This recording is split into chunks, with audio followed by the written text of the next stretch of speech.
Boa tarde, pessoal. Vamos começar aí mais uma palestra da Semana de Mapeamento Aéreo Urbano. E agora eu vou estar falando aqui com vocês sobre o processamento. Vou estar ensinando quais são as principais etapas do processamento.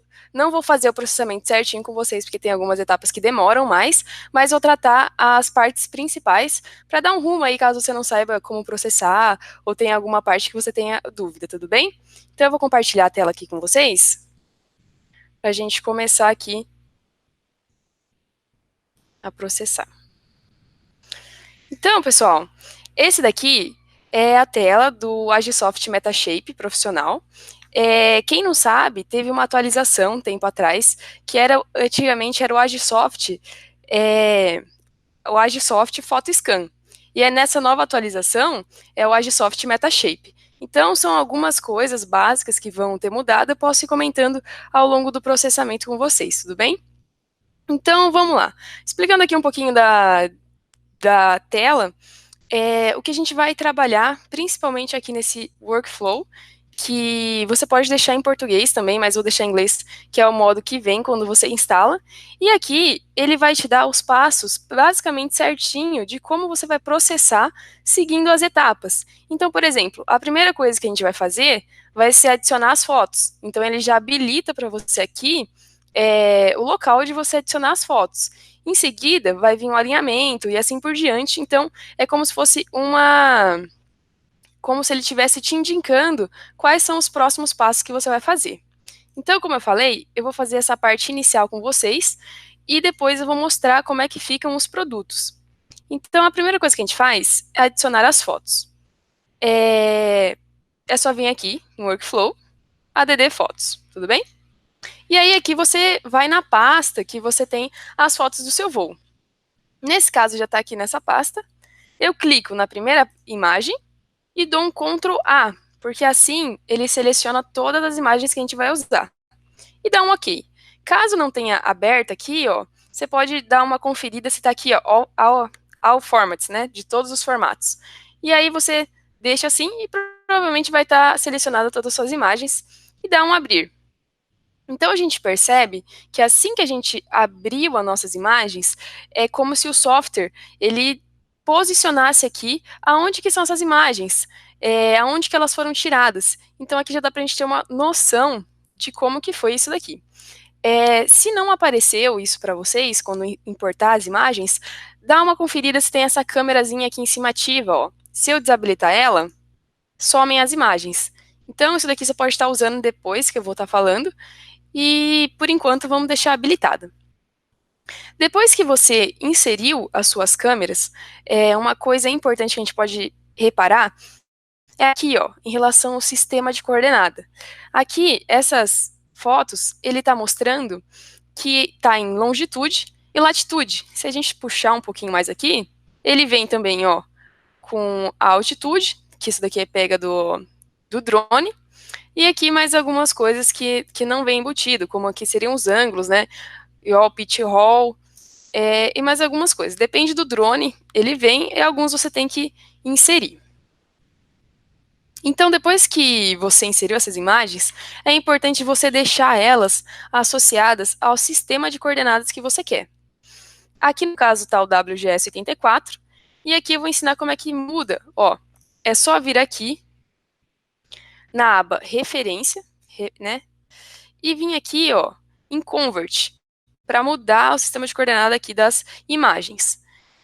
Então, você vem aqui e vamos trabalhar no Sirgas 2000, que é o sistema de referência, né, utilizado no Brasil, Sirgas 2000. Lembrando que aqui a gente está em Presidente Prudente e a zona UTM é a zona 22 Sul. A gente deixa aqui a gente pode deixar os ângulos de rotação. E aqui, como a gente ainda não adicionou nenhum ponto de apoio, só são as imagens mesmo, a gente desabilita esse marker, dá um OK. Você vê que aqui, ó, ele já mudou para a coordenada Estin e Northin, que é relacionado ao Sirgas 2000, e sistema de projeção UTM. Depois que você fez isso, se o seu projeto tiver pontos de apoio, que é o indicado, né, para finalidades urbanas e tudo mais, você tem que importar esses pontos de apoio. Então, para importar os pontos de apoio, você vem aqui, ó, Import.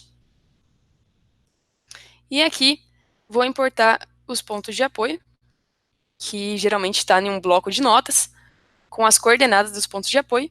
E aqui ele abre para mim, ó, isso daqui é o bloco, é o que está dentro do bloco de notas. Então, o que tem lá dentro do bloco de notas? Tem o nome dos pontos de apoio, tem as coordenadas East e North e a altitude do ponto de apoio. Então, isso daqui você faz a configuraçãozinha básica para você conseguir importar esses pontos de apoio. O que você tem que prestar atenção?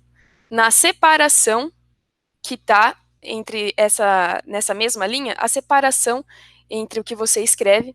Daqui até aqui, o que a gente utilizou de separação é um tab, né, a tabulação. Então, ó, a gente deixa setado aqui em cima o tab. Se fosse, por exemplo, espaço, a separação, a gente deixaria aqui no space, tudo bem? Então, a tabulação está ok. Quando que começa a realmente aparecer nossos pontos de apoio? Aqui na segunda linha, certo? Então, aqui, ó, a gente muda para 2. Caso estivesse em 1, porque se tivesse em 1 aqui, ele estaria pegando a primeira linha, e não a segunda, que é onde realmente começam nossos pontos de apoio. Então, vamos deixar na segunda linha. E aqui, pessoal, a gente confere se realmente a coordenada Estin, ela está correspondendo com a Estin aqui do nosso bloco de notas. Se não tiver, é só alterar aqui, ó, por exemplo, eu jogo esse para cá, trago esse para cá, só que aqui está inverso, né, tá invertido. Se tivesse assim de início, era só mexer aqui, ó, e ir trocando para a ordem certa que vai estar aparecendo aqui. Em relação a isso, aqui são os ângulos de rotação, acurácia, depende do... Vamos habilitar aqui a acurácia, e aqui vai depender do drone que você vai estar utilizando, se vai ter ou não, tudo bem? Então você dá um OK, coloca aqui, ó, Yes to All, e aqui, ó, eles já aparecem os nossos pontos de apoio, que são demarcados aqui, né, por essas bandeirinhas. Se não tivesse aparecendo, ó, é só habilitar aqui em cima, nessa bandeirinha azul, Show Markers. Aqui, ele habilita. Então, pessoal, depois que você importou as fotos, importou os pontos de apoio, tem alguns tratamentos que você poderia estar fazendo com as fotos. Só você dar 2 cliques aqui em uma foto, ela vai aparecer. Que seria o quê? Que seria relacionado aqui à estimativa do brilho da imagem, se você quiser melhorar, relacionado também à qualidade da imagem que você está utilizando. São todas fatores que você pode estar fazendo aqui durante o processamento, como por exemplo, né? Vamos colocar aqui, ó, em Details, que a gente consegue ver aqui melhor o que são. Então, aqui a gente tem todas as imagens que a gente vai utilizar. E aí, a gente pode, né, minimizar aqui. Aqui é só o tamanho que aparece a imagem, antes estava em médio. Tudo bem? Então, aqui é só um visualizador das imagens que você pode estar utilizando. E para voltar lá para o modelo que a gente estava, é só vir em Model. Então, pessoal, depois que você fez essas etapas, a primeira coisa que você vai fazer, ó, vamos lá no workflow de novo. Lembra que eu falei que aqui é como se ele te desse uma receitinha falando o que você poderia fazer ou não? Depois que você fez isso, você vai fazer o primeiro alinhamento de fotos. Aqui, ó, Align Photos. Vem aqui e ele te dá essas opções de configuração. Então, o que são essas configurações? Comentando rapidamente, né? Aqui é a relação à acurácia, que você pode colocar, né? Aqui é muito elevado, elevado, médio, baixo ou muito baixo. Então, nesse primeiro alinhamento de fotos, o que o software vai fazer? Ele vai estar selecionando essas imagens que já estão posicionadas ali e ele vai procurar pontos homólogos. O que são esses pontos homólogos? São pontos que eles aparecem tanto em uma imagem quanto em outra imagem. Então, ele junta todos esses pontos iguais que aparecem nessas imagens, e aí ele faz tipo uma nuvem de pontos que é uma nuvem de type points. Então, baseado nisso, é o que a gente vai estar alinhando aqui. Então, se a gente escolher muito alto, ele vai demorar mais. Quanto mais alto a gente escolhe esse processo, mais demorado fica essa etapa. E como a gente está fazendo o primeiro alinhamento aqui, que é só para a gente realmente encontrar esses pontos homólogos, a gente geralmente faz com baixo ou médio. Isso, o primeiro alinhamento. Tudo bem? Aqui nessa opção, a gente deixa desabilitada mesmo, e aqui essa opção já vem como default, e você pode deixar habilitada. E essa outra aqui, ó, que seria o reset, é que se você tivesse feito um alinhamento anterior, você poderia deletar ele, mas como a gente não fez nada, não aparece aqui. E esses valores aqui, que são de key points e tie points, que eles já vêm aqui em default também, 40.000 e 10.000, a gente indica deixar esses valores mesmo, porque tem toda uma base meio que teórica por trás, que não vem ao caso explicar agora, mas para mapeamento aéreo urbano, também o rural, você pode deixar esses valores mesmo, não precisa alterar. E aqui pode deixar habilitada também para essa opção, que é uma opção em relação à máscara de processamento, que também vai ajudar a evitar buracos depois, durante do seu processamento, quando a gente for fazendo os produtos. E aí, nesse caso, que seria o primeiro alinhamento, você ia dar um OK aqui, tudo bem? E aí, eu vou mostrar agora como é que ficou depois desse primeiro alinhamento. Eu vou abrir outro projeto, que nem eu falei para vocês, exatamente para não demorar, né, toda essa explicação. Então, pessoal, assim que vocês assim que vocês fizerem o primeiro alinhamento, olha só o que acontece. Vocês veem que já dá para ter uma imagem, uma ideia mais ou menos de como que é o terreno que você foi mapear. Ó, você aqui pode mexer aqui no scroll e você pode ver que dá para ter uma ideia mais ou menos do que aconteceu, né? Mas como só é o primeiro alinhamento, ele não fica aqui muito definido. Só explicando um pouquinho mais aqui que eu não falei no início, a gente trabalha com duas telas aqui iniciais, que é essa daqui, ó, de referência e workspace. Então, ó, quando a gente está em referência, é aquela imagem que eu estava agora há pouco, que é onde mostra para você as fotos, os pontos de apoio. E quando você vem aqui em workspace, é aqui que você consegue ver o que você está fazendo, por exemplo. Eu fiz o primeiro alinhamento, então eu tenho aqui o tie points, né? Que é a nuvem de tie points, que são aqueles pontos homólogos que eu expliquei para vocês agora há pouco. Tudo bem? Então, depois que você faz esse primeiro alinhamento, você vê aqui, ó, que ele também já habilitou outras opções de processamento, que eu vou estar falando em seguida. Antes disso, depois que você fez o primeiro alinhamento, o que a gente vai fazer agora? É uma etapa muito importante para o processamento, que é relacionado a os pontos de apoio. Você vai fazer agora as pontarias relacionadas aos pontos de apoio. Então aqui, ó, deixa eu só habilitar todos aqui e mostrar. Ó, esses daqui são os pontos de apoio que estão aparecendo aqui na nossa área, né? Essa área aqui de interesse, depois eu vou circular para vocês verem, mas é essa daqui que eu estou passando o mouse. E o que acontece agora, né, em relação ao software? A gente vai estar indicando aonde que realmente os pontos que a gente coletou lá em campo, ou o topógrafo rastreou, aonde que eles aparecem na nossa foto, para a gente estar conseguindo processar isso e trazer também aquelas precisões referentes aos pontos de apoio para o nosso projeto. Então, como que a gente faz isso? Ó, a gente primeiro a gente vai utilizar esse espaço aqui de fotos, tudo bem? Então, por exemplo, esse ponto aqui HV1, deixa eu ver aqui. Você vem aqui no ponto que você tem interesse. Nessa hora, pessoal, não importa se é ponto de verificação, ponto de controle, em relação aos pontos de apoio, né? Hoje, mais cedo, eu fiz um workshop sobre pontos de apoio, que por isso que é importante você também saber distinguir, né, o que é ponto de verificação, ponto de controle, por causa que agora, nessa hora do processamento, faz total diferença.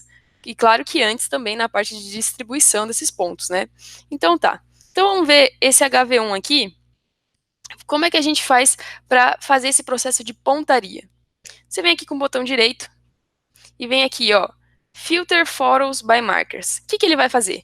O software vai te mostrar aqui todas as fotos que aparece que vai aparecer esse ponto. Então, ele está falando aqui que está dando essa mensagem, pessoal, porque está falando que as minhas imagens não estão na pasta que está falando que o caminho está. Mas espera aí. Então, é isso que o software faz. Nessa parte aqui, ó, ele mostra para você quais são as fotos que vai aparecer esse ponto de apoio aqui em específico, e é com isso que você vai utilizar para determinar aqui o centro do alvo. Então, deixa eu só ver aqui rapidinho. Só um momento. E é assim que você faz essa parte de alinhamento. Por que é importante essa etapa? Porque quando você faz esse alinhamento aqui para o centro do alvo, que não é necessariamente esse daqui, só estou arrastando aqui para vocês terem uma ideia. Quando você faz essa etapa aqui, de demarcar exatamente onde vai ser o centro do seu alvo, vai ser o que o processamento, né, o software vai indicar que é ali aquela coordenada. Se você faz isso de uma forma que não é muito precisa ali, ou você não fez muito bem feito, isso vai interferir depois na qualidade das coordenadas do projeto inteiro, que eu vou mostrar para vocês como é que depois gera esse relatório de processamento. Deixa eu só colocar aqui para vocês. Ó, se alguma vez acontecer isso, de vocês não conseguirem encontrar as fotos, é só você mudar o caminho e você achar onde estavam as fotos. Então, para isso, você clica em cima de uma imagem e vem aqui, ó, Change Path. Coloca para todas as câmeras. E aí você procura no seu projeto, lá no computador, aonde que estão essas fotos.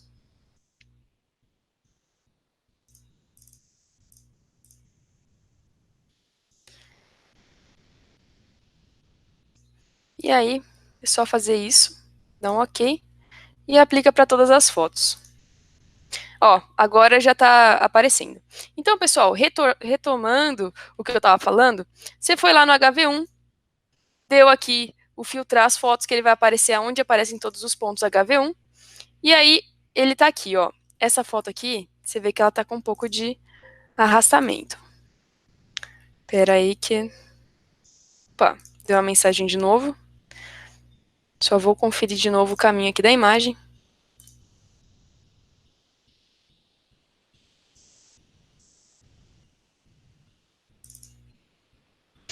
E ó, eu vou dar só um exemplo aqui da onde que apareceria esse ponto aqui. Então, quando você faz o primeiro alinhamento e depois você já quer fazer a demarcação dessas fotos, você vê que o ponto de apoio ele não cai muito perto do alvo que você está procurando. Depois, ó, onde está nosso alvo aqui, ó, e onde caiu esse ponto. Então a gente pega e traz ele para perto do alvo. Ó, então, pessoal, é nessa hora aqui, você vai pegar esse marcador e vai colocar aqui, ó, tentando achar o centro do alvo, que é aqui no caso. Depois que você fez isso, você vai fazer essa etapa que eu estou falando para vocês em todas as fotos. Em todas as fotos você vai fazer isso de procurar o alvo, arrastar e trazer para cá. Um macetezinho que a gente faz, depois que a gente indica, que vocês façam isso para 3 pontos para 3 pontos de apoio do processamento. Por exemplo, o HV1, o HV6 e o HV3. Você faz esse processo de arrastar esses pontos até o alvo e depois a gente indica que vocês utilizem essa ferramentazinha aqui, ó, que é o Optimize Cameras. Por que a gente utiliza ele depois disso? Porque aqui ele vai ajudar que o software ele aproxime realmente esses pontos de apoio para onde eles são realmente ali nas fotos. Então aqui eu não vou explicar agora o que são esses parâmetros nem nada. Você só precisa dar um OK depois de fazer isso e aí ele te ajudaria tipo assim, quando você procurasse aquele ponto na imagem, que ele caísse mais próximo aqui do seu ponto de apoio. Depois que você fez isso, outra dica que a gente pode dar aqui para vocês é em relação aqui, ó. Você vem em Tools e Markers. E aí aqui você deixa habilitado essas duas opções, que é o Attack Marker e o Refine Markers. Depois que você fez para aqueles 3 pontos de apoio que eu falei, quando você habilita essas duas opções, ele ajuda também o software a aproximar esses pontinhos exatamente para o centro do seu alvo do ponto de apoio. Então, você deixa esses dois habilitados e faz esse processo também. Em cada foto você vai lá e puxa para cá. Tudo bem? E aí uma pergunta é, por exemplo, aqui, ó. Olha o que aconteceu. Você está vendo que o nosso ponto de apoio é esse daqui? Ele está com um arrastamento da imagem, né? Dá para ver que essa imagem ela tá arrastada. E aí uma pergunta é: e as imagens assim, o que a gente faz, né? A gente coloca o marcador em cima, a gente descarta. Então, assim, quando você utiliza voos com Phantom, com geralmente de drones com rotor, com multirotor, as imagens elas não ficam com esse efeito de arrastamento, que nem a gente pode ver aqui, né? As imagens elas ficam mais certinhas. Então, quando aparecer umas imagens assim que não aparece o centro do alvo ou que fica com muito arrastamento, a gente indica que tipo não coloque o marcador aqui em cima. É só você não marcar essa imagem. Não precisa vir aqui deletar a foto, nada do tipo. É só você não marcar ela. Tudo bem? Não tem problema aqui em relação a isso. Depois que você fizer essa etapa, pessoal, de que é essa pontaria para todos esses pontos de apoio, que é uma das partes que mais demora aí no processamento, né, em relação à parte manual, o que você faz? A gente vai fazer o segundo alinhamento de fotos, porque agora a gente vai incluir os nossos pontos de controle no nosso processamento. Então, para quem assistiu mais cedo, ou para quem já sabe essa etapa, eu falei que quando a gente fosse fazer o processamento com esses pontos de apoio, a gente não utilizaria esses pontos de verificação, que são esses CH, de checkpoints. Então, nessa etapa aqui, antes de você fazer o segundo alinhamento de fotos, você desmarca esses pontos de verificação e deixa somente os pontos de controle, porque lembrando, os pontos de verificação, eles vão servir somente para depois atestar qual que vai ser ali a precisão, a acurácia do seu projeto. Então, o software ele não utiliza esses pontos para estar processando essa nuvem, né, de type points e depois está fazendo a nossa nuvem de pontos. Então, depois que a gente fizer isso, desmarcar aqui os pontos de verificação, a gente vai lá em Workflow e a gente vai, de novo, alinhar as fotos. E aqui, ó, já vai estar marcado para a gente aquela opção que eu comentei para resetar o alinhamento anterior. Então ele já vai colocar aqui automaticamente. Isso daqui pode deixar marcado, isso daqui também desmarcado. Agora, pessoal, que a gente utilizou os pontos de apoio para marcar certinho, né, qual que é o local e a relação dele ali com as fotos, a gente faz o segundo alinhamento de fotos com elevado.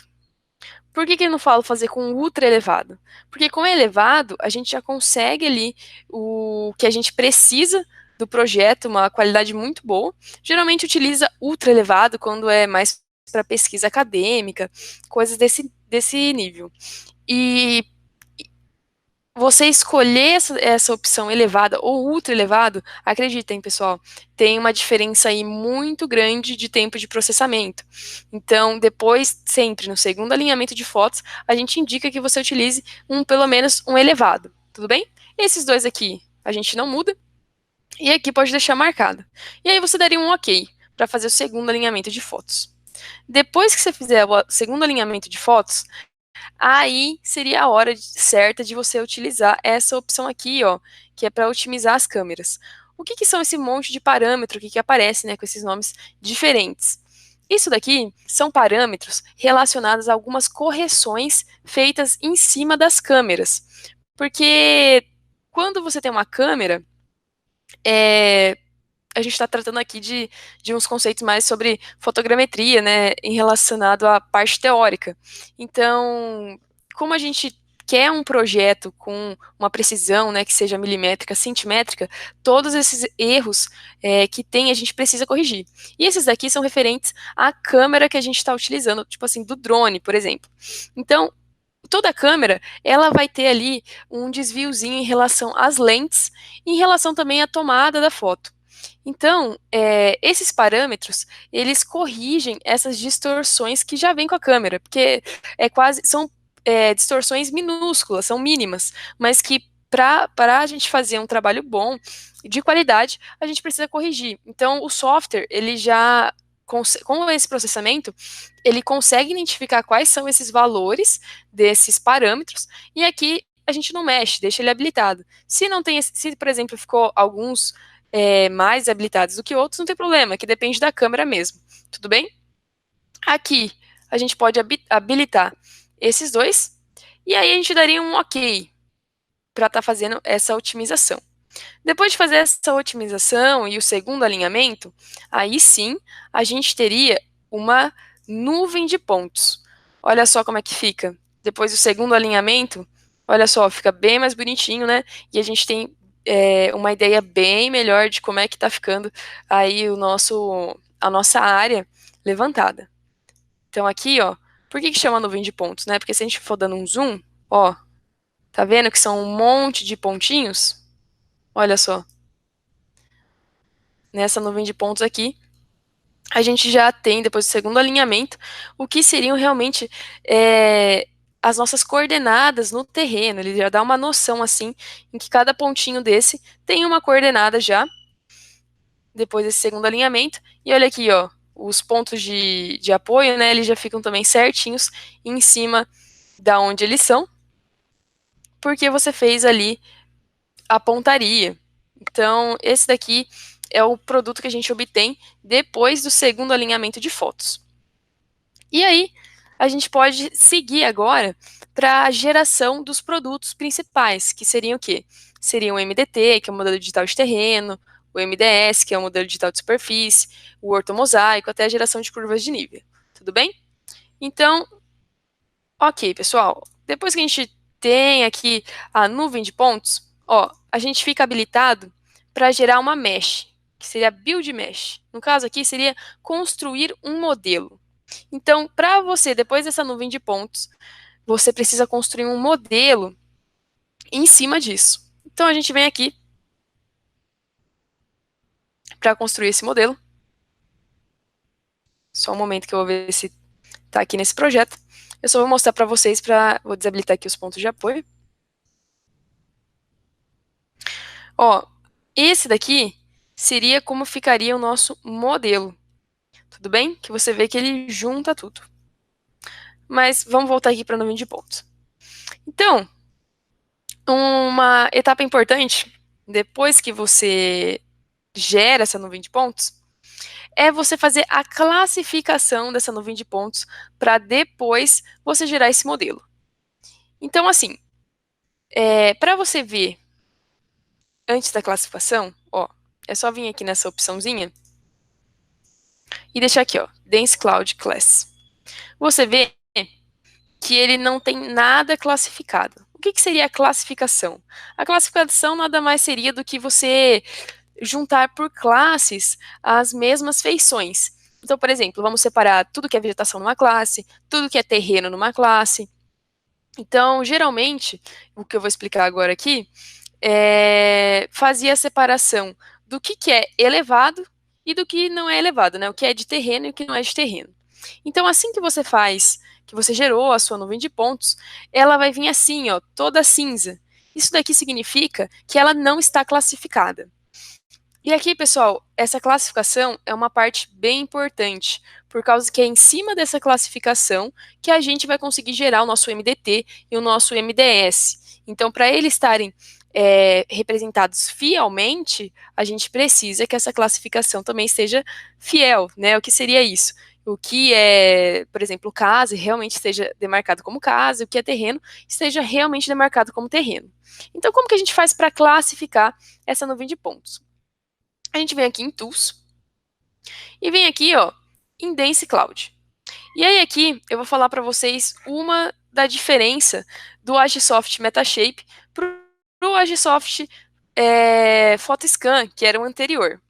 No Agisoft PhotoScan, ele iria te proporcionar somente essa classificação aqui, ó. Opa, eu cliquei muito rápido, desculpa. Essa classificação aqui, ó, Classify Ground Points. E aqui, o que seria isso daqui, né? Seria mais você colocar os parâmetros que vão te possibilitar classificar. E aí aqui, opa, coloquei para rodar. E aí aqui, depois dessa classificação, você teria... Opa, peraí. Aqui. Depois dessa classificação, ela ficaria assim, ó. Então você vê que ela já separou o que é de terreno e o que não é de terreno. Tudo que é elevado fica cinza e o que é de terreno fica marrom. Tudo bem? Agora, nessa nova opção do Agisoft Metashape, você vai lá de novo, Dense Cloud. Você vem aqui, ó, ele te dá essa opção, Classify Points. Então, aqui ele não vai só classificar como terreno e não terreno. Aqui ele te dá várias classes, como por exemplo, ó, Ground, que é terreno, vegetação alta, Buildings, que é construção, Road, que seriam estradas, carros, Made Object, que seria, né, construções feitas pelo homem, como poste, algumas feições.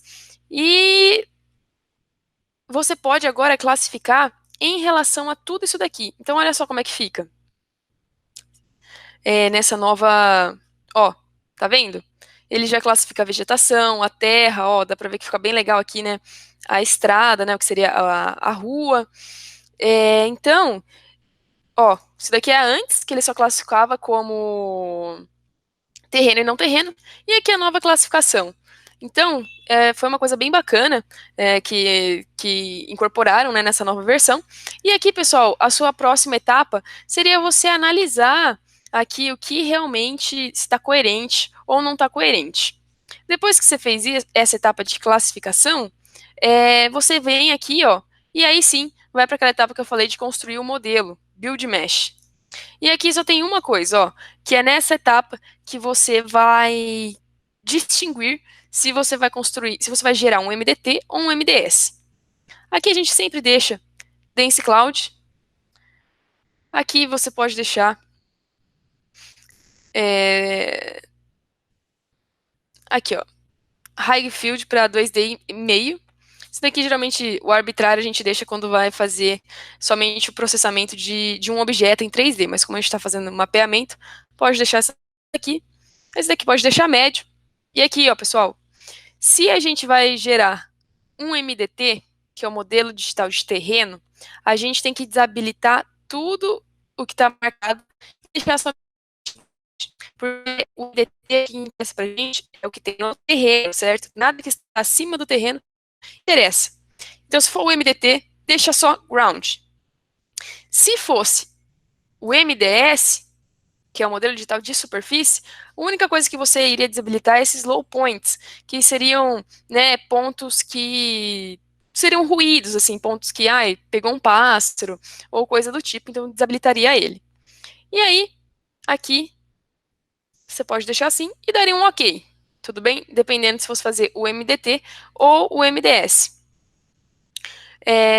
Depois disso, que você fez essa opção, aí geraria o seu modelo.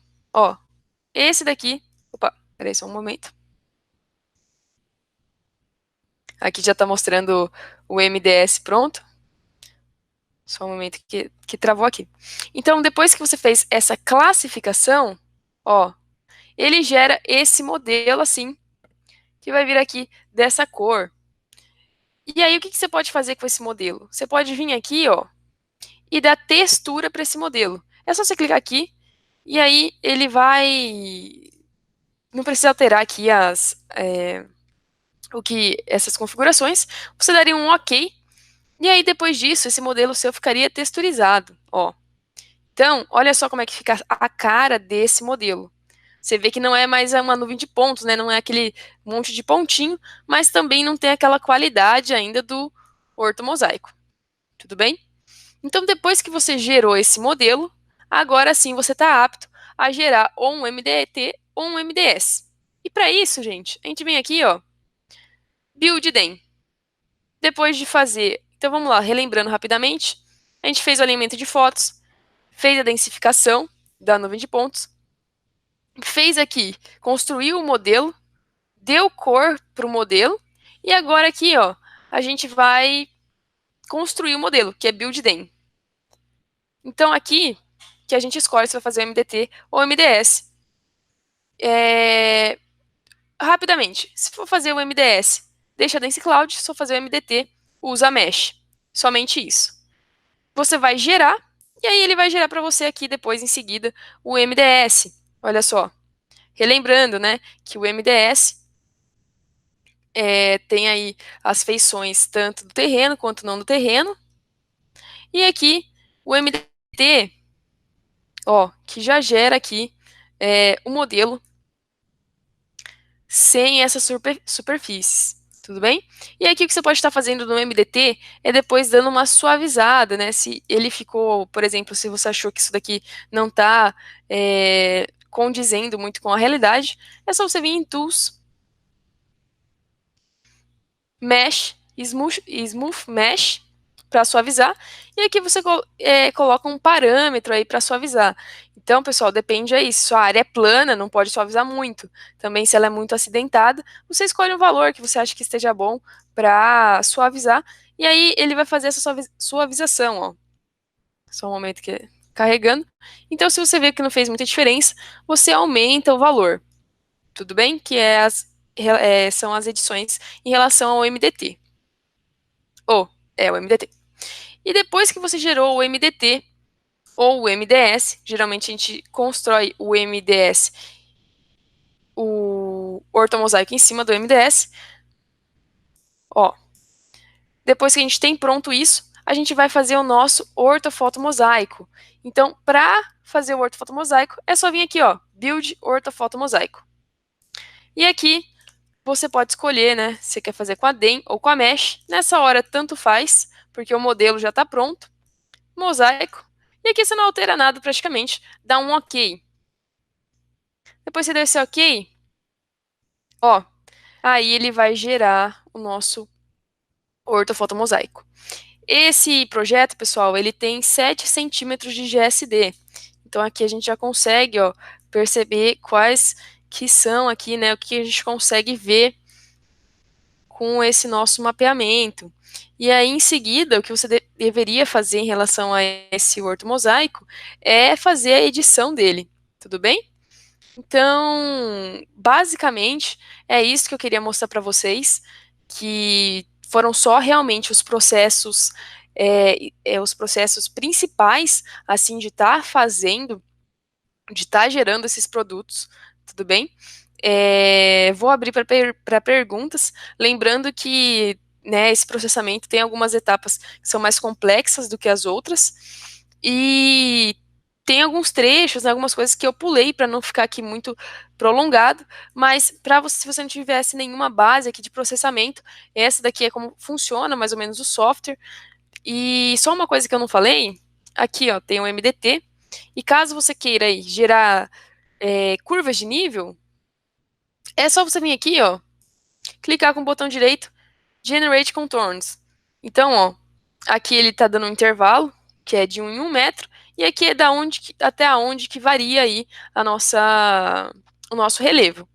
E aí a gente coloca aqui para não ter nenhuma interseção entre as curvas de nível, que não pode ter, e aí você deixaria fazendo esse processo. Então, eu vou abrir para perguntas, depois qualquer coisa eu mostro aqui como é que ficou as curvas de nível, mas lembrando que essas curvas de níveis elas devem ser feitas no seu MDT depois que você fez aí algumas edições.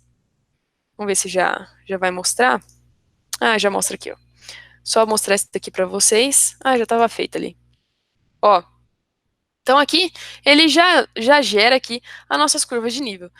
Lembrando, pessoal, que a curva de nível é sempre gerada em cima do MDT, não em cima do MDS, tudo bem? MDS, ó, ele tem as feições acima da superfície, então sempre em cima do MDT. Então era isso que eu queria mostrar basicamente para vocês.